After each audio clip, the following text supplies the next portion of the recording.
Welcome to angels online platform. आज हम November month का जेई का पेपर सॉल्व करने वाले हैं, मैथमेटिक्स सब्जेक्ट। तो हम शुरू करते हैं क्वेश्चन नंबर 51 से। कोऑर्डिनेट जियोमेट्री हमारा सिलेबस है। तो पहला सवाल हमें दे रखा है, if two circle intersect in two distinct points. जब भी दो सर्कल दो अलग अलग पॉइंट में इंटरसेक्ट करते हैं तब फिगर कुछ इस तरह से बन सकती है। और इस केस में अगर कंडीशन हमको याद है तो वो इस तरह होती है, mod R1 minus R2 less than C1 C2 less than R1 plus R2। This is the condition that two circle intersect in two distinct points. Okay, अब दोस्तों पहला वाला सर्कल जो है उसका सेंटर हम C1 लिख लेते हैं 1,3 और रेडियस R1 जो है वो स्मॉल r है। दूसरा वाला सर्कल ये क्वेश्चन देख के हम C2 लिख पा रहे हैं।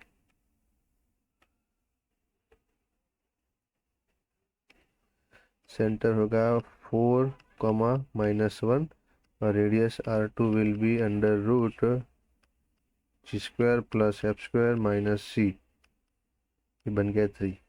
ओके दोस्तों, अब C1 C2 का डिस्टेंस निकाल लेते हैं हम। अंडर रूट 3 का स्क्वायर प्लस माइनस 4 का स्क्वायर बन गया 5। ओके, अब कंडीशन अप्लाई कर देते हैं इसके अंदर कि भी क्या बनेगा। ये mode r minus 3 less than 5 less than r plus 3। दो केस कर लेते हैं। पहला कि mode r minus 3 less than 5 and 5 less than r plus 3। तो यहाँ से मिल जाएगा r इज ग्रेटर देन 2। यहाँ मिला माइनस, मोड निकालेंगे हम तो ये ऐसे हो जाएगा।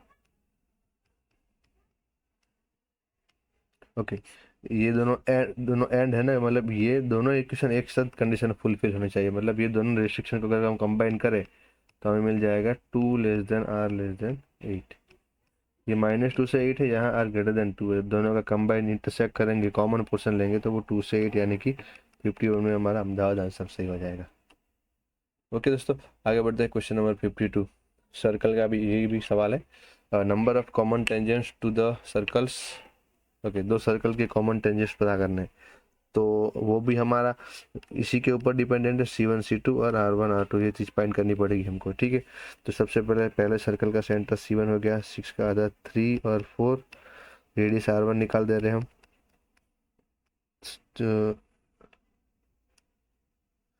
3 का स्क्वायर प्लस 4 का square minus C। Actually C यहाँ पे आएगा तो ये -24 इक्वल टू 0 बोल सकते हैं इसको, ठीक है। तो अब ये बन गया C की वैल्यू -24, तो ये बन गया +24, ये बन गया √49 यानी कि 7। सामने C2 सेंटर 0 0 हो गया और रेडियस इसकी 2 दिखी गई है, 2 इक्वल टू 2। ओके दोस्तों, C1 C2 का डिस्टेंस हम निकालेंगे तो 5 मिल जाएगा। और साथ में आप देख पा रहे हैं कि R1 माइनस R2 भी 5 है। यानी कंडीशन क्या होगी, C1 C2 equal to mod R1 minus R2। Radius का डिफरेंस C1 C2 के बराबर तभी होता है जब एक सर्कल को दूसरा सर्कल अंदर से इंटरसेक्ट करता हो।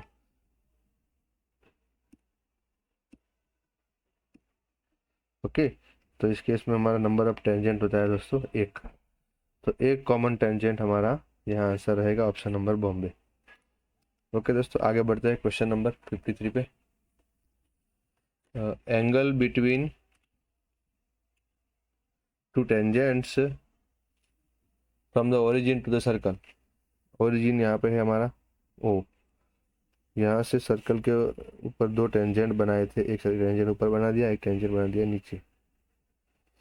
तो बोले angle between this to tangents. तो ये पूरा एंगल अगर हम 2 थीटा मान लेते हैं तो इसका आधा एंगल जो है वो दोस्तों थीटा बन जाएगा। ओके, थीटा फाइंड करके हम डबल कर लेंगे, यहाँ पे टेंजेंट्स परपेंडिकुलर होता है। ओके, यह ओरिजिन यानी कि 0,0। सर्कल का रेडियस हमको दिख रहा है 5। ओके दोस्तों, थीटा फाइंड करना है। अच्छा, लेंथ ऑफ टेंजेंट भी आपको मिल जाएगी, तो इसको अगर एल नाम दे तो हमें L equal to under root S1 find करना आता है, ठीक है। तो इक्वल टू अंडर, अच्छा 0 0 है, एक्स वाई की जगह 0 0 यानी -7 का स्क्वायर प्लस 1 का स्क्वायर माइनस 25। तो ये बन गया 49 + 1 50 -25 यानी 5। लेंथ मिल गई 5 हमको, ठीक है। तो अब इस ट्राइंगल यहाँ 90 है, हम लगा रहे हैं टेन थीटा की वैल्यू हो जाएगी 5/L यानी कि 5/5। टेन थीटा का वैल्यू 1 है, मतलब थीटा π/4 होगा। तो 2 थीटा यानी दो टेंजेंट के बीच का एंगल हो जाएगा π/2 यानी कि 53 में दोस्तों दिल्ली ऑप्शन सही हो जाएगा। ओके, आगे बढ़ते हैं क्वेश्चन नंबर 54। ये भी सर्कल का ही क्वेश्चन है हमारा। If the lines are tangents to a circle, दो लाइन दे रखी है वो सर्कल की टेंजेंट है। ओके दोस्तों, तो चलो रैंडमली सर्कल तो हमने बना लिया। अब दो टेंजेंट, एक मिनट, हाँ, एक सर्कल बना लिया हमने। अब इसकी दो टेंजेंट है। चलो पहली टेंजेंट का स्लोप निकालते हैं, तो वो भी 3/4 आएगा। और यहाँ पे सेकंड टेंजेंट लाइन का स्लोप निकालेंगे तो वो भी 6/-8। तो ये भी बना है दोस्तों 6/8 यानी कि 3/4। अब दोस्तों दो टेंजेंट्स के स्लोप इक्वल है, मतलब वो दो लाइन पैरेलल होनी चाहिए। तो इस केस में अगर एक टेंजेंट आप ऐसे ड्रॉ कर पा रहे हैं तो दूसरा टेंजेंट आपको ऐसा ही ड्रॉ करना पड़ेगा, क्योंकि वो दोनों मतलब कि पैरेलल लाइन से। ओके, तो दोस्तों ये दोनों लाइन के बीच का डिस्टेंस है वो मेरा डायमीटर बन जाएगा, है ना। तो अगर मैं इन दो पैरेलल लाइन के बीच का डिस्टेंस फाइंड कर रहा हूँ तो मुझे डायमीटर मिल जाएगा, और डायमीटर का हाफ करेंगे तो रेडियस। चलो पहली लाइन का इक्वेशन ये, दूसरी का ये, तो L2 यानी सेकंड वाला टेंजेंट लिख दिया 6x - 8y - 7 = 0। कोएफिशिएंट इक्वल करने के लिए सेकंड लाइन को फर्स्ट लाइन को 2 से मल्टीप्लाई कर दे रहे, तो 6x - 8y + 8 = 0। तो दोस्तों अगर हमको ये पता है कि दो पैरेलल लाइन के बीच का डिस्टेंस हमें फाइंड करना है, तो डी होता है mod C1 - C2 upon √a² + b²। तो दोस्तों डी का फॉर्मूला बन गया C1 - C2 यानी 8 + 7 अपॉन √6² 36 + 8² 64। ये ऊपर बन गया 15 और नीचे 100 का रूट हो गया 10। तो डी का वैल्यू दोस्तों 3/2 हो गया। डी यानी रेडियस 2r है, तो रेडियस = 3 अपॉन और एक 2 डिवाइड मैंने रेडियस मिल गया दोस्तों में 3/4। तो 54 में हमारा दोस्तों बॉम्बे आंसर सही हो गया। ओके, आगे बढ़ते हैं क्वेश्चन नंबर 55 पे। Length of intercept the circle makes on x axis. हमारा सर्कल जो है एक्स एक्सिस के ऊपर जो इंटरसेप्ट बना रहा है उसकी लेंथ क्या है दोस्तों। ओके, तो इसके भी दो रास्ते, अगर डायरेक्ट फॉर्मूला भी किसी को याद है कि length of x intercept will be 2 time √g² - c। तो अगर डायरेक्ट वो लगाना चाहते हैं तो कोई प्रॉब्लम है नहीं, तो हम लगा लेते। चलो g का वैल्यू हो जाएगा यहाँ से 2g, 2g का वैल्यू 10 है, g का वैल्यू बन गया 5 और c का वैल्यू 9 है। ये बन गया 2 टाइम √5² 25 - 9 यानी 16 √4 4 × 2 = 8। तो अगर फॉर्मूला डायरेक्ट याद है तो ये आंसर आ गया डायरेक्ट हमारा कि 2 × 4 यानी 8 हमारा टेंजेंट की लेंथ हो जाएगी। तो डायरेक्ट लगा रहे हैं हम, दिल्ली आंसर यहाँ के 55 में आ जाएगा। ओके, तो लेंथ ऑफ एक्स इंटरसेप्ट होता है 2 √g² - c। वो फॉर्मूला लगाने से हमने सॉल्व कर दिया है। ओके दोस्तों, आगे बढ़ते हैं question number 56। Length of tangent drawn from point 53 to the circle B7। Okay, एक सर्कल है, एक पॉइंट से जो 5,3 है, यहाँ से टेंजेंट की लेंथ दे रखी है हमको दोस्तों 7। तो दोस्तों लेंथ का फॉर्मूला √S1 होता है, हमको पता है। तो लेंथ का आंसर 7 दे रखा है, √S1 चलो यानी 5 से रख देना है, XY की जगह S1 यानी 5 का स्क्वायर + 3 का square + 2 5 = 10 + 3k + 17, squaring both side तो 49 बन गया।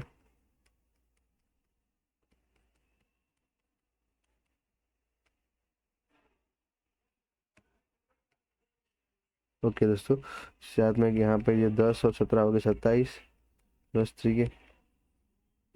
तो 49 - 25 क्या है, 24 बचा।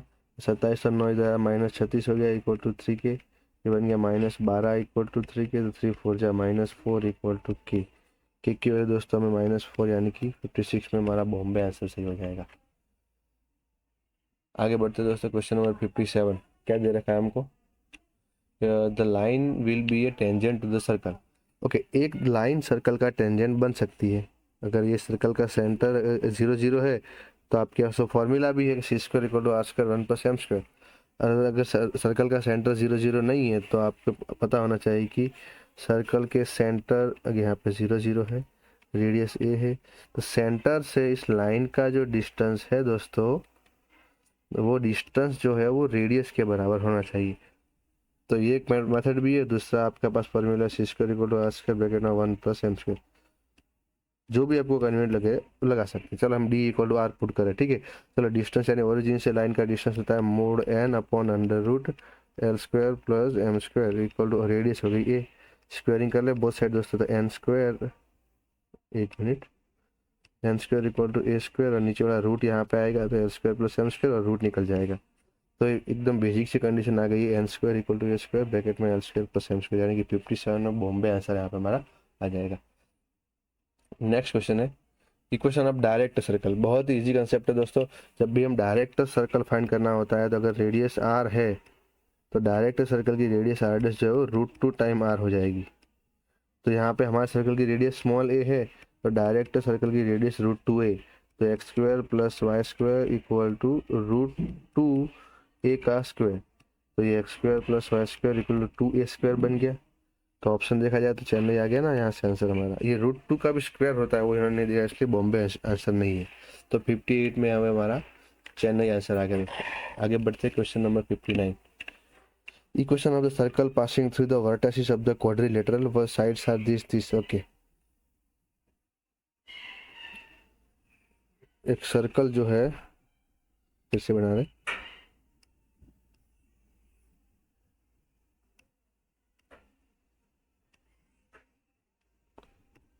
एक सर्कल जो है वो चार लाइन है, X equal to one, X equal to two, Y equal to one. चलो ये होता है वाई इक्वल टू टू, ये होता है वाई इक्वल टू वन, ये होता है एक्स इक्वल टू वन, ये होता है एक्स इक्वल टू टू। मान ले रहे हैं एक्चुअली, ठीक है। ये लाइन है X equal to one, X equal to two, Y equal to one, Y equal to two. तो इस क्वाड्रिलेटरल के हाँ, मतलब चार, मतलब क्या बोल रहा है कि equation of circle passing through the vertices of the को, चलो ये क्वाड्रिलेटरल बन गया, नाम दे रहे हैं इसको ए बी सी डी। तो इसके वर्टेक्स में से हमारा ये सर्कल पास हो रहा है, इसका इक्वेशन हमको फाइंड करना है। ओके दोस्तों, तो ए का इंटरसेक्शन पॉइंट हमें बन जाएगा 1 1, ये बन जाएगा 2 1, सी बन गया दोस्तों 2 2 और डी बन गया है 1 2। ओके दोस्तों, अब इस क्वेश्चन को सॉल्व करने की दो मेथड है। मेथड वन तो अब ये है कि इसका इक्वेशन हम अज्यूम कर लेते हैं X square plus Y square plus 2gx plus 2fy plus C equal to 0। अब ये एक इक्वेशन है, इसके अंदर जी, एफ और सी तीन कांस्टेंट अननोन है। तो सामने इस सर्कल के ऊपर के चार पॉइंट भी हमको दिए हुए ना, ए बी सी डी। तो इन चारों पॉइंट का एक मतलब बारी बारी से इस्तेमाल करेंगे तो हम एटलीस्ट तीन पॉइंट से भी हमें तीन कांस्टेंट तो मिल ही जाएंगे। तो वहाँ से जी, एफ और सी निकाल के हम इसका इक्वेशन निकाल सकते हैं। और दूसरा एक शॉर्टकट मेथड है कि डायरेक्ट हम ऑप्शन से जाए। चलो सपोज कि ए पॉइंट मैंने ले लिया 1 1। अब ए पॉइंट 1 1 जो सर्कल के ऊपर है तो सर्कल के इक्वेशन को सेटिस्फाई करना चाहिए चारों में से। तो इतने ऑप्शन तो रिजेक्ट हो एटलीस्ट। चलो तो पहले ऑप्शन में एक्स वाई की जगह हम 1 1 रखते हैं, तो 1 + 1 2 + 2 4, 4 - 6, ये ऑप्शन आंसर नहीं है मेरा। ये भी सारे प्लस है तो ये आंसर नहीं हो सकता। सी में हम एक्स की जगह 1 1 रखें तो 1 + 1 2, 2 + 4 6 सी सही बैठ रहा है। और डी में देखें तो 1 + 1 2 + 2 3 5, 5 माइनस नहीं, मतलब डी भी आंसर नहीं। ओके दोस्तों, तो यहाँ पर देखो हमारा अलग काम कर गया कि डायरेक्ट एक ही पॉइंट से हमने, सर सपोज कि पॉइंट ए को फॉलो करने वाले दो ऑप्शन होते तो हम पॉइंट बी या पॉइंट सी भी लगा सके, चेक कर सकते थे। तो यहाँ पे तो हमने डायरेक्ट पॉइंट ए से ही काम चला लिया है और हमारा आंसर चेन्नई आ चुका है दोस्तों। तो ये भी काफ़ी इजी सवाल था। आगे बढ़ते हैं question number 60। Length of the tangent drawn from any point on the circle. चलो ये पहला सर्कल ले लेते C1। ओके, पहला सर्कल जो दोस्तों है C1, उसका सेंटर ले लेते हैं। तो -1, -1 है, रेडियस R1 ले लिए तो अंडर रूट 1 + 1 - बीटा, यानी रेडियस R1 बन गई 2 - बीटा। सेकंड सर्कल जो है दोस्तों C2 मान लेते हैं इसको। तो इसका सेंटर, वो भी सेंटर भी तो वही का वही है, तो रेडियस R2 हो गया अंडर रूट 1 + 1 - अल्फा। तो R2 दोस्तों मिल गया 2 - अल्फा। नाउ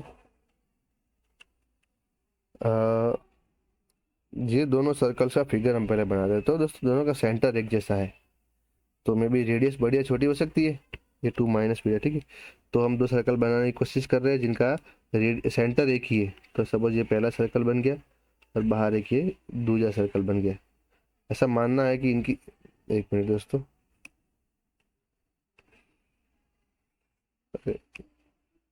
कॉन्सेंट्रिक सर्कल दोनों के सेंटर जो है वो एक ही है, मतलब ये दोनों सर्कल का बन गया सेंटर सी। C1 C2 दोनों एक ही है भाई, C1 equal to C2 equal to C ही है। ओके, अब दोस्तों स्टोरी क्या है, length of tangent drawn from any point on the circle C1, C1 circle के किसी पॉइंट से C2 सर्कल के ऊपर टेंजेंट ड्रॉ करना है दोस्तों। तो ये तो जग जाहिर हो गया कि C1 सर्कल यही होगा और C2 सर्कल यही होगा, क्योंकि C1 के किसी पॉइंट से टेंजेंट यहाँ ड्रॉ कर सकते हैं, अंदर के सर्कल के ऊपर से बाहर टेंजेंट ड्रॉ किया नहीं जा सकता। सपोज ये वाला पॉइंट है, इससे हम एक टेंजेंट ड्रॉ कर दे रहे हैं C। अच्छा, यहाँ पर डायरेक्ट हम C1 C2 की जगह C ही लिख दे रहे हैं, क्योंकि दोनों का सेंटर एक जैसा है वो हमें पता है, तो इस लाइन की जरूरत यहाँ पे नहीं थी। दोनों सर्कल के सेंटर एक जैसे, उनको डायरेक्ट C नाम दे दिया है, और C1 पहले सर्कल का नाम है, C2 दूसरे सर्कल का नाम है। ये हमने एक टेंजेंट बना लिया है C1 सर्कल के एक पॉइंट से C2 सर्कल के ऊपर। अब स्टोरी क्या है कि मुझे जो टेंजेंट मैंने बनाया है उस टेंजेंट की लेंथ फाइंड करनी है। ओके, तो अगर टेंजेंट की आपको अगर लेंथ फाइंड करनी होती है तो देखो थोड़ा कंस्ट्रक्शन देखे तो ये रेडियस बन गया है R2, यहाँ पे परपेंडिकुलर होगा ही होगा, और यहाँ पे एक रेडियस आपको दिख रहा, सॉरी दूसरा रेडियस आपको दिख रहा है ये R2, सॉरी R1 है ना फर्स्ट सर्कल का। तो दो रेडियस मिल गए हमको R1 एंड R2, और यहाँ पे 90 डिग्री हुआ दोस्तों, ठीक है, ये हमारी लेंथ ऑफ टेंजेंट L हो गया। तो यहाँ पे थोड़ा लॉजिक हमें लगाए तो कि 90 डिग्री यहाँ पे, तो L² plus R2² equal to दोस्तों R1² बन सकता है। ओके, चलो L² तो ढूंढना ही है, R2 का स्क्वायर करेंगे तो ये रूट निकल जाएगा, L² plus 2 minus alpha equal to R1² यानी 2 माइनस बीटा, 2 कट गया तो L² का वैल्यू दोस्तों आ गया alpha minus beta, squaring both root लेंगे तो L इक्वल टू बन जाएगा अल्फा माइनस बीटा, यानी कि रूट के अंदर चैन नहीं, यहाँ पे हमारा आंसर मुझे दिख रहा है 60 में। तो ये भी थोड़ा सा इंटरेस्टिंग सवाल था कि कौन सा सर्कल कहाँ लेना है, और दोनों का सेंटर एक जैसे आया तो कॉन्सेंट्रिक हो गया, और आंसर हमारा 60 में फाइनल चैनल में आ चुका है। आगे बढ़ते दोस्तों, 61 क्वेश्चन। ओके दोस्तों, आगे बढ़ते नेक्स्ट सवाल है हमारा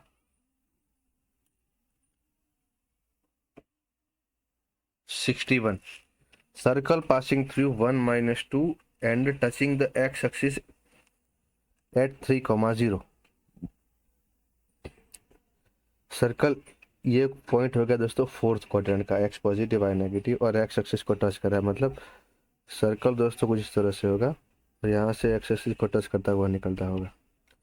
ये पॉइंट हो गया दोस्तों 3,0। तो एक चीज़ तो कन्फर्म, फिगर थोड़ा एक बार फिर से बना लेते हैं हम।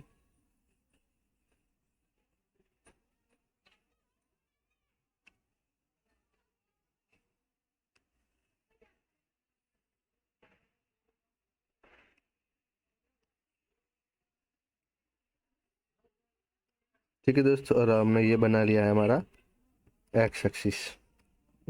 अब ये यहाँ पे टच कर रहा है दोस्तों 3,0 पे, तो एक चीज़ तो गारंटर होगी कि सेंटर जो है उसका एक्स कोऑर्डिनेट तो 3 होगा ही होगा, क्योंकि एक्स एक्सिस को 3 पे टच कर रहा है। नाउ हमारा ये सर्कल जो है वो 1, -2 से पास भी तो हो रहा है, एक स्टोरी ये है।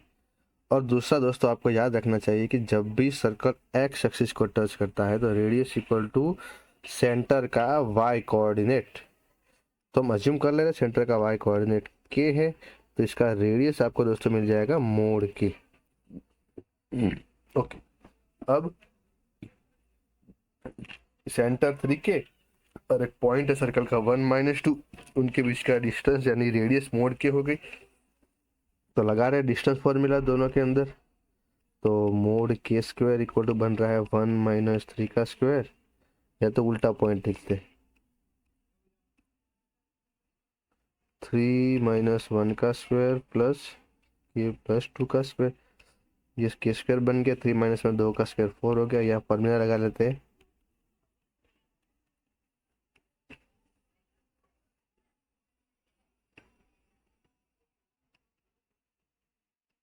के की वैल्यू हमको -2 मिल चुकी है। ओके, यानी कि सर्कल का रेडियस और सेंटर मिल चुका है, तो सर्कल का इक्वेशन बन गया x - 3 का स्क्वायर। ओके, ये सर्कल का इक्वेशन हो गया दोस्तों। अब क्या बोला है कि सर्कल इन चार में से कौन से पॉइंट से पास हो रहा है, तो जो भी पॉइंट हमारे इस सर्कल के इक्वेशन को सेटिस्फाई करेगा उससे वो होगा। चलो ये ऑप्शन चेक कर रहे हैं। -5 -3 -8 का स्क्वायर, और ये प्लस, ये ऑप्शन का भी नहीं हो सकता क्योंकि वो 64 बन गया। यहाँ पे बी में है 2 -3 -1 का स्क्वायर 1, प्लस -5 प्लस 2 3 का स्क्वायर 9, ये भी नहीं हो सकता। अच्छा नहीं ऑप्शन। 5 में से 3 गया, 2 का स्क्वायर 4, प्लस -2 + 2 0। ओके, ये सी आंसर हमारा आ रहा है। और डी भी एक बार देख रहे हैं, -2 -3 5 का स्क्वायर 25, प्लस कुछ नहीं होगा आंसर। तो यहाँ पे हमारा 61 में चेन्नई आंसर आ गया। यहाँ पर ये कॉन्सेप्ट यूज किया कि जब भी सर्कल एक्स एक्सिस को टच करेगा तो radius will be its Y coordinate का मैग्नीट्यूड सेंटर्स। ओके, आगे बढ़ते हैं दोस्तों, क्वेश्चन नंबर 62। ओके, यहाँ से हमारा पैराबोला चालू हो रहा है। Focal distance of a point on the parabola was ordinate is twice the abscissa. Okay, parabola दे रखा है दोस्तों। तो आपको पता है कि फोकल डिस्टेंस एफ पी क्या होता है दोस्तों? तो क्या होता है a + x1। तो इसको तो 4a = 16 कंपेयर करेंगे तो आपको a की वैल्यू तो 4 मिल गई। ओके, x1 तो हम एक पॉइंट दोस्तों अज्यूम कर लेते हैं, x1, y1। तो स्टोरी क्या है कि ordinate is twice the abscissa, y1 = 2 time x1 है। दूसरी बात कि x1, अभी मुझे x1 ढूंढना पड़ेगा ताकि ये डिस्टेंस मिल जाए। तो इसके लिए x1 y1 पॉइंट इस पैराबोला के ऊपर है, तो पैराबोला को वो सेटिस्फाई करना चाहिए। 16x1, y1 का वैल्यू 2x1 यहाँ डाल देते हैं तो ये बन गया। 4 से इसको काटे, 4 को इधर लेके आ जाए तो x1 ब्रैकेट में x1 - 4 = 0। तो x1 का वैल्यू या तो 0 है या तो x1 का वैल्यू 4 है। तो इस केस में f या तो 4 + 0 आएगा या तो 4 + 4 आएगा। मेरा आंसर या तो 4 या तो 8 होना चाहिए।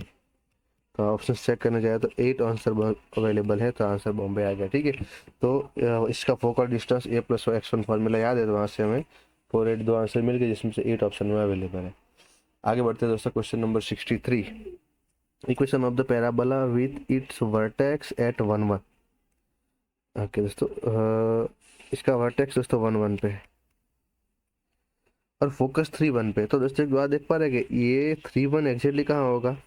सी लाइन पे आगे कहीं होगा 3, 1। ऑब्वियस चीज है ना, क्योंकि ये दोनों का y कोऑर्डिनेट फिक्स है। तो हमारा पैराबोला कुछ ऐसे बन जाएगा, वर्टेक्स है ना ये भी, और ये फोकस f है। तो पैराबोला का शेप जो है, मैंने यहाँ पे इन पॉइंट्स का लोकेशन से डिसाइड हो गया कि एग्जैक्टली बाजू में है तो पैरा, और वर्टेक्स 1 1 है और फोकस 3 1 है, तो पैराबोला का शेप यही होगा। ओके, अब इस टाइप के पैराबोला का इक्वेशन दोस्तों होता है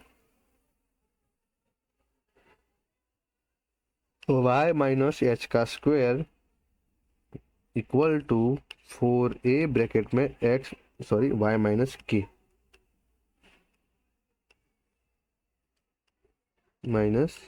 x - h और y - k। ओके, तो यहाँ पे h के यानी कि वर्टेक्स हो तो 1 1 दे ही रखा है। और दोस्तों a क्या होता है? फोकस से वर्टेक्स का डिस्टेंस, या आप ये बोल सकते हैं। तो एफ का डिस्टेंस देख पा रहे हैं आप कितना है? तो ऑब्वियसली वाई एक्सिस के ऊपर है तो 3 - 1 2 का डिस्टेंस दिख रहा है फोकस और वर्टेक्स के बीच का, यानी कि हमारा स्मॉल a का वैल्यू दोस्तों आ गया है 2। तो जब भी इक्वेशन पता है a का वैल्यू मिल गया, h के वैल्यू रख देते हैं, तो हमारा इक्वेशन जो है बन जा रहा है दोस्तों y - 1 का स्क्वायर = 4 2 8 x - 1। तो ऑप्शन देखा जाए तो यहाँ पर 63 में चेन्नई मेरा आंसर दोस्तों सही हो जाएगा। आगे बढ़ते question number 64। Line y = mx + 1 is a tangent to the parabola. एक लाइन जो है वो पैराबोला का टेंजेंट बन रही है। तो दोस्तों अगर y = mx + c किसी पैराबोला y² = 4ax का टेंजेंट बने तो condition will be c = a/m। तो हमारा सवाल है 1 = 1/m, क्योंकि यहाँ पे 4 × a करे तो a का वैल्यू 1 हो गया, सी भी 1 है तो आपको स्लोप भी मिल जाएगा 1, यानी कि बहुत ही आसान सवाल था। 64 में हम दो आ जाएंगे। 65 दोस्तों, y1 y2 are ordinate of 2 points pq on parabola okay, एक पैराबोला है, तो मान लेते हैं यही पैराबोला है। तो पी और क्यू दो इस के ऊपर पॉइंट, सपोज ये पॉइंट पी हो गया, ये पॉइंट क्यू हो गया। तो पी और क्यू दोनों के वाई ऑर्डिनेट से, तो दोस्तों हम जनरली इसको मान लेते हैं ना a t1 square comma 2a t1, और क्यू को मान ले है a t2 square comma 2a t2। तो हर चीज़ तो क्लियर हो गई दोस्तों का y1 का वैल्यू है 2a t1 है ना, y1 y2 ऑर्डिनेट से, और y2 का वैल्यू है 2a t2।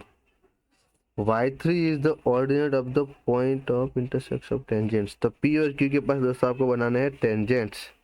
तो एक टेंजेंट ये बन गया, दूसरा टेंजेंट ये बन गया।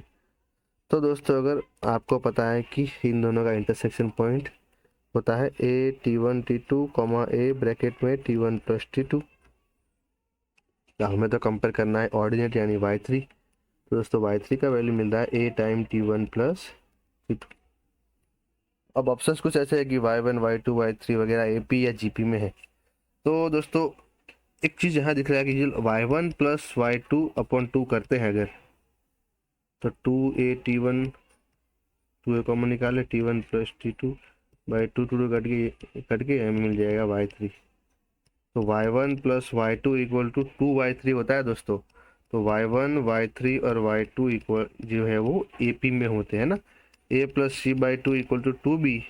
ये कब होता है? Whenever a, b, c AP में है।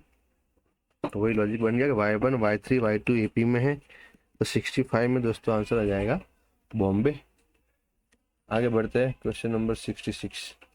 Equation of tangent to the parabola which is perpendicular to the line this. एक पैराबोला है दोस्तों, इसका किसी टेंजेंट का इक्वेशन मुझे फाइंड करना है। साथ में दे रखा है कि ये टेंजेंट टी जो है एक लाइन है y equal to 3x plus 7, इससे परपेंडिकुलर है। तो इस लाइन का स्लोप क्या होता है? 3। तो टेंजेंट का स्लोप तो मुझे मिल गया -1/3, और यहाँ Y square equal to 16x है, तो a का वैल्यू 4 है। तो किसी भी पैराबोला के टेंजेंट का इक्वेशन जनरल फॉर्म में ऐसा होता है ना, y equal to mx plus a/m। तो इक्वेशन तैयार है ना, स्लोप है -1/3x, mx यानी टेंजेंट का तो mt, प्लस a यानी 4/-1/3। ओके, तो ये बन गया y equal to -x/3 -12, 3 LCM। तो इक्वेशन है 3y plus x plus 36 equal to 0। तो ऑप्शन देखा जाए तो 66 में दिल्ली ऑप्शन मेरा सही हो जाएगा। आगे बढ़ते क्वेश्चन दोस्तों 67। Angle between tangents drawn from a point two the parabola. Okay, एक टेंजेंट ये बना है, दूसरा टेंजेंट ये बना है, और इनके बीच angle between tangent drawn from a point है सपोज दोस्तों -1,4, ये पॉइंट है, और इस पॉइंट से हमने पैराबोला के ऊपर दो टेंजेंट ड्रॉ किए दोस्तों। ठीक है, ओके। पैराबोला दोस्तों क्या है? Y square equal to 4x। ओके, तो a की वैल्यू 1 है। तो दोस्तों इसका फोकस याद कर पाएंगे हम? तो फोकस f जो है होगा 1,0। ओके, यहाँ पे एक स्मार्ट अप्रोच है दोस्तों। जब फोकस 1,0 है दोस्तों, तो इसकी डायरेक्ट्रिक्स क्या होगी? डायरेक्ट्रिक्स होगी दोस्तों obviously x equal, sorry, focus 1 directrix की लाइन होगी x इक्वल टू -1। अब क्योंकि x इक्वल टू -1 डायरेक्ट्रिक्स है, तो ये हमारा जब -1,4 डायरेक्ट्रिक्स के ऊपर का पॉइंट है। और जब भी दो टेंजेंट किसी डायरेक्ट्रिक्स के ऊपर, मतलब डायरेक्ट्रिक्स के ऊपर इंटरसेक्ट करते हैं, तो वो एंगल हमेशा π/2 बनता है। ये रिजल्ट तो हमको याद होना चाहिए। तो ये क्वेश्चन तो अगर डायरेक्ट अगर स्मार्ट अप्रोच लगाया कि हमारा टेंजेंट, अरे हमारा पैराबोला जो है उसकी डायरेक्ट्रिक्स का इक्वेशन x इक्वल टू -1 है, तो हमारा पॉइंट -1,4 उसके बाद आ गया। और जब भी दो टेंजेंट पैराबोला के डायरेक्ट्रिक्स के ऊपर इंटरसेक्ट करते हैं, तो वो हमेशा एक दूसरे को 90 डिग्री के ऊपर ही कट करते हैं। तो यहाँ पे हमारा 67 में डायरेक्ट आंसर आ गया अहमदाबाद। नेक्स्ट दोस्तों 68। PSQ is the focal chord of parabola. एक पैराबोला, इसकी फोकल कॉर्ड दोस्तों है PSQ, यानी चलो मान लेते हैं PSQ। ओके, अब Y square equal to 8x है, तो a इक्वल टू 2 हो गया, तो फोकस हो गया 2, 0। अब एस पी दोस्तों दे रखा है 6, एस पी इक्वल टू 6, आपको एस क्यू फाइंड करना है। तो दोस्तों इसका एक रिलेशन आपको याद है, अगर ये λ1 है, ये λ2 है, तो ये रिलेशन आपको याद होना चाहिए, 1/λ1 प्लस 1/λ2 इक्वल टू 1/a। बस अब ये चीज़ यहाँ अप्लाई करते हैं, λ1 का यानी λ1 यानी एस पी का डिस्टेंस है ना, एस पी यानी λ1 जब दिया हुआ है, और λ2 यानी एस क्यू फाइंड करना है, ये ऐसे ठीक है। तो 1/6 प्लस 1/λ2 इक्वल टू 1/a यानी कि 2। तो 1/λ2 या एस क्यू जो भी बोले, तो 1/2 माइनस 1/6, 4/12, तो एस क्यू मिल गया 4 3 जा 12, एस क्यू इक्वल टू 3। तो चेन्नई आंसर आ गया, एस क्यू का लेंथ दोस्तों जो 3 होने वाला है। आगे बढ़ते दोस्तों, question number 69। Intercept of the focal chord of parabola are M N N. Focal chord के इंटरसेप्ट, ये भी पिछले जैसा सवाल बन गया दोस्तों। एक फोकल कॉर्ड है कोई भी, उसके इंटरसेप्ट जो है वो एम और एन है। फोकस ऐसे है दोस्तों a,0, तो रिलेशन तो वही है ना, 1/m plus 1/n equal to 1/a। Okay, अब वैल्यू किसकी चाहिए, एल ऑफ एन, तो एन वाले को बना दे सब्जेक्ट, ये बन गया m-a/am। इसका रेसिप्रोकल करेंगे am/m-a, तो 69 में दोस्तों आंसर आ गया अहमदाबाद।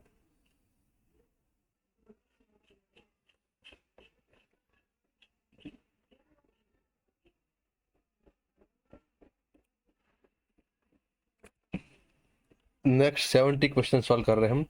इस क्वेश्चन में हमको दे रखा है the angle between a pair of tangents drawn from a point P to the parabola is 45 degree.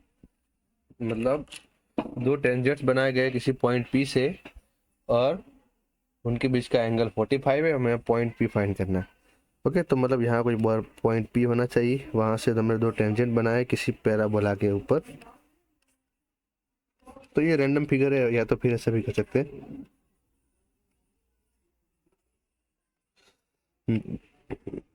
पहले हम एक पैराबोला बना लेते हैं, फिर ये एक टेंजेंट बन गया, दूसरा ये टेंजेंट बन गया, उनके बीच का ये पॉइंट पी है जहाँ पे 45 डिग्री पे दोनों टेंजेंट बन रहे हैं। ओके, तो किसी पॉइंट पी से हमने दो टेंजेंट बनाए, हमें पॉइंट पी का दोस्तों लोकस फाइंड करना है। ओके, तो अगर ये पॉइंट है ए जो कि T1 के फॉर्म में है,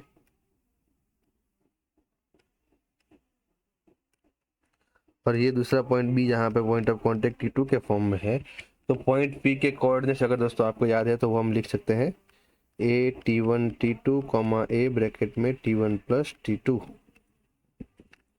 ओके, अब हमें दोस्तों पॉइंट पी का लोकस ही फाइंड करना है, तो हम पी को ही एच के एज्यूम करते हैं।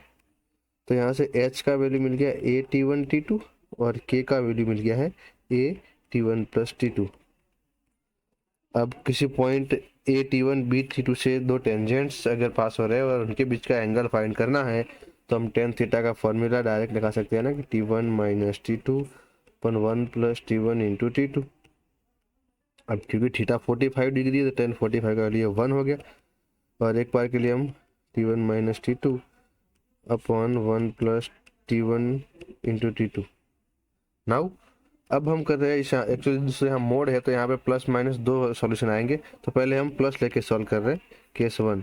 अगर इससे हमारा ऑप्शन से आंसर मैच हो जाएगा तो ठीक है, वरना हम फिर माइनस लेके सॉल्व करेंगे। तो पहले हम प्लस लेके कर रहे हैं, तो T1 minus T2 equal to 1 plus T1 T2, ये एक रिलेशन है, और मुझे एच के में इस रिलेशन को कन्वर्ट करना है। तो दोस्तों यहाँ से T1 प्लस ये इसको अगर इक्वेशन 1 और 2 दे, तो वहाँ से आपको T1 प्लस T2 का वैल्यू दोस्तों मिल जाएगा k/a, और T1 T2 का मल्टीप्लाई मिल जाएगा h/a। ओके, तो यहाँ पे तो T1 माइनस T2 है ना, तो हमारा एक फॉर्मूला अगर आपको याद है, तो a प्लस बी का whole square minus a minus B का होल स्क्वायर जो होता है 4a के बराबर। तो इसमें से आपको a माइनस बी का स्क्वायर, ये वाला फॉर्मूला हम यहाँ अप्लाई कर रहे हैं। तो यहाँ से T1 माइनस T2 की जगह आप लिख सकते हैं under root T1 plus T2 का whole square minus 4T1 T2 equal to 1 plus T1 T2। Squaring कर रहे हैं और T1 प्लस T2 और T1 इंटू T2 का वैल्यू भी रख रहे हैं।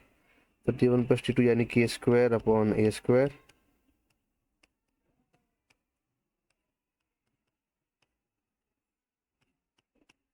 ओके, स्क्वायर कर दिया हमने। अब दोस्तों आगे सॉल्व करते हैं इसको। यहाँ पे एलसीएम,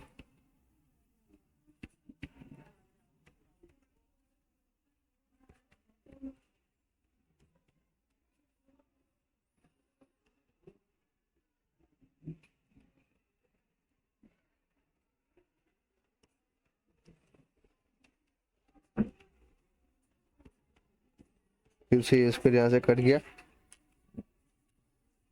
तो इसका फाइनली अगर हम सिंप्लीफाई करके लिख रहे हैं तो h square plus 6AH plus a square minus k square equal to 0।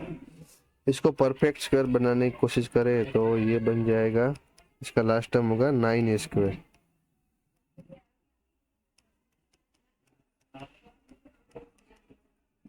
तो ये बन गया दोस्तों एच प्लस 3A का whole square minus k square बराबर 8A स्क्वायर बन गया। रिप्लेस करेंगे तो ये जो है हमारा एक हाइपरबोला का इक्वेशन बन रहा है ना, X square minus Y square equal to A square type का। तो ऑप्शन में हाइपरबोला यानी कि डेली हमारा आंसर अवेलेबल है। अगर ये ऑप्शन मैच नहीं होता तो हम यहाँ पे मॉड्यूलस का जो केस 1 लिए थे प्लस वो हम माइनस लेके भी सॉल्व करते। ओके दोस्तों, आगे बढ़ते हैं क्वेश्चन नंबर 71 से। Locus of cross section of point of any arbitrary double ordinate of the parabola.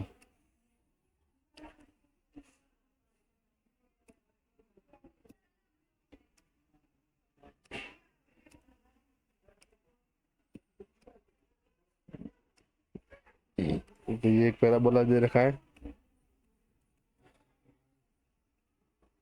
Okay दोस्तों, जनरली हम स्टैंडर्ड ऐसा मान लेते हैं कि 4AY है, तो आपको कैपिटल ए की वैल्यू स्मॉल 5A लिखनी पड़ेगी कि अगर स्टैंडर्ड हम कैपिटल ए मान के चलते हैं। तो दोस्तों ये एक डबल ऑर्डिनेट हमने ड्रॉ कर ली है। ठीक है, इसका एक्स कोऑर्डिनेट हम मान कर रहे हैं दोस्तों।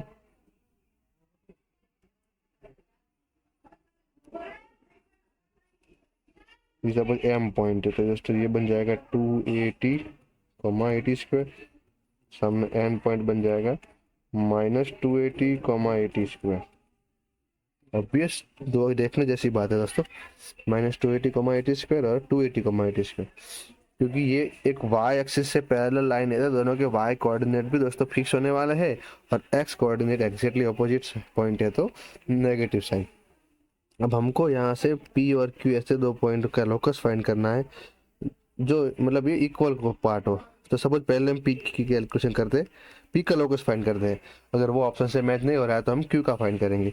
तो चलो रेशियो दोस्तों पी से अगर ले रहे हैं तो ये 1:2 हो जाएगा, मतलब कि एन एम को 1:2 रेशियो में डिवाइड करने वाले पॉइंट पी एच के आपको ढूंढना है। तो point P will be M x2 plus N x1 upon m1 plus m2। Similarly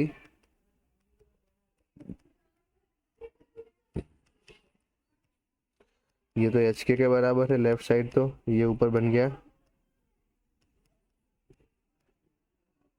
ये तो 80 स्क्वायर ही बन गया। तो दोस्तों एच का वैल्यू मिल गया, के का वैल्यू मिल गया 80 स्क्वायर। ओके, हम एच के का एक रिलेशन ढूंढना है, वही हमारा लोकस होगा। तो यहाँ से टी को ओमिट करने की कोशिश करते हैं। तो पहला 3H, एक ये मिल जाएगा, दूसरा ये मिल जाएगा, इसमें स्क्वायरिंग कर लेते हैं।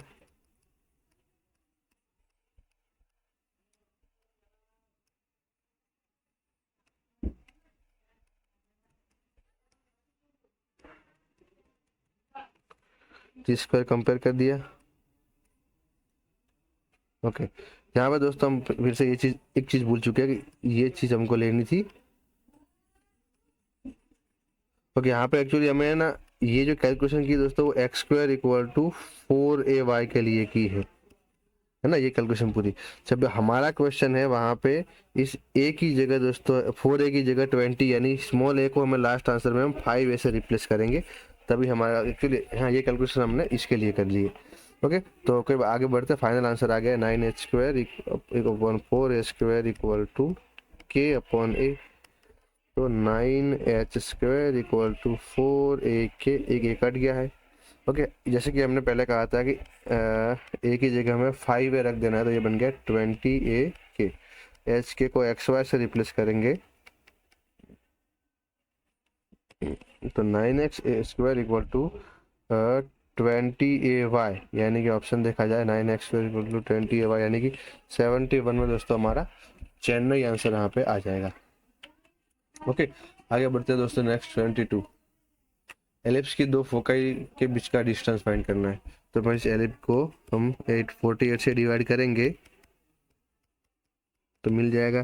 कंपेयरिंग b² का फॉर्मूला यहाँ a² है, ठीक है। आगे बढ़ते हैं।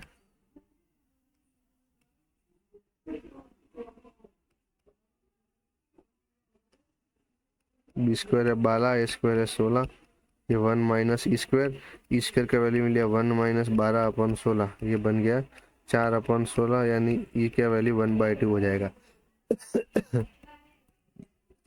अब दो नाभिक फोकस के बीच का डिस्टेंस होता है 2ae, ए का वैल्यू है 4, ए का वैल्यू 1/2, 2 कट गया, 4 आंसर यानी 72 में आ गया बॉम्बे।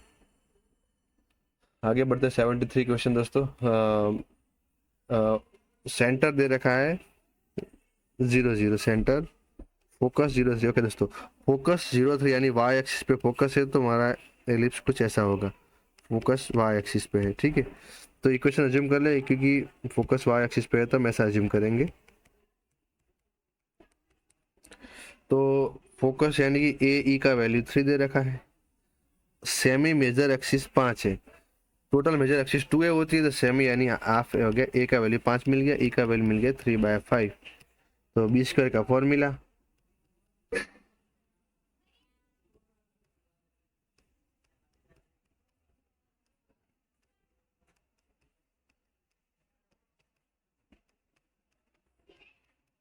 तो b² का वैल्यू 16 मिल गया है, तो इक्वेशन बन जाएगा x²/16।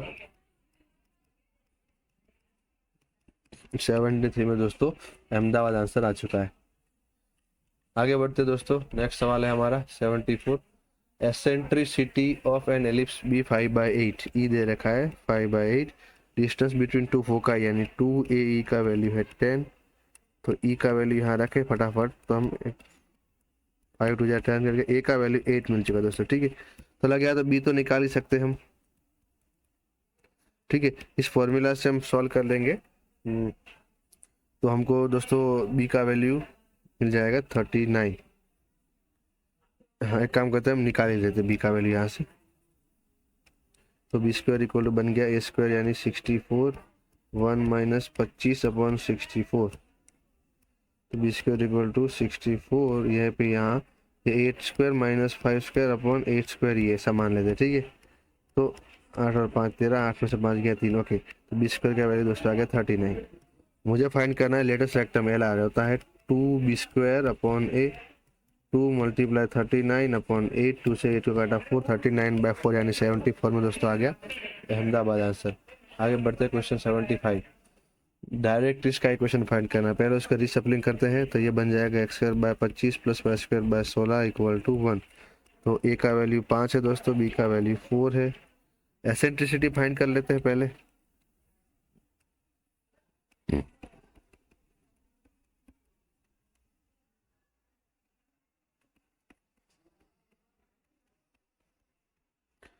इस पर आपको मिल जाएगा 9/25, ई का वैल्यू मिल गया 3/5। अब डायरेक्ट ट्रिक्स दोस्तों इसकी हो रही है, अब क्योंकि इसका x का कोएफिशिएंट बिगर है, तो डायरेक्ट ट्रिक्स दोस्तों बन रही है x = +-a/e। तो x = +-a, e का वैल्यू है 3/5, x = +-5, तो 3x = +-25।